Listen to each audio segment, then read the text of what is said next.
सैया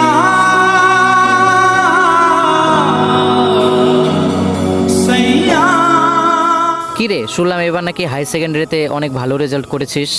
হ্যাঁ রে, করেছি। তাহলে কি ভাবছিস, কলেজে এবার ভর্তি হবি তো? ভাবছি বাইরে কোথাও কাজে চলে যাব। কি বলছিস, বাইরে যাবি কেন? তুই তো পড়াশোনায় অনেক ভালো।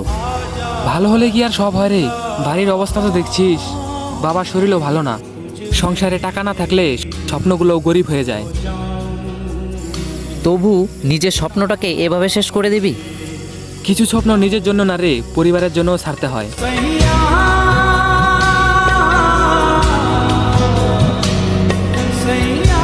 বাবা, তোর কলেজের টাকা যেভাবে হোক আমরা জোগাড় করব। তুই পড়াশোনা ছাড়িস না বাবা। আমি গরিব হতে পারি, কিন্তু তোর স্বপ্নটা গরিব না। না বাবা, তোমাদের আর কষ্ট করতে হবে না, আমি কাজ করব।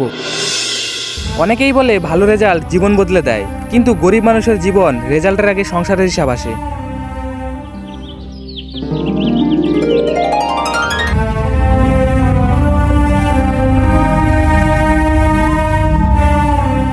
আচ্ছা, তুই কি সত্যি চলে যাচ্ছিস?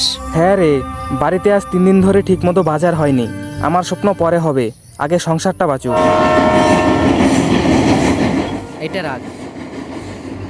যেদিন আবার পড়াশোনা শুরু করবি সেই দিন এই কলম দিয়েই প্রথম ফর্ম ফিল আপ করবি।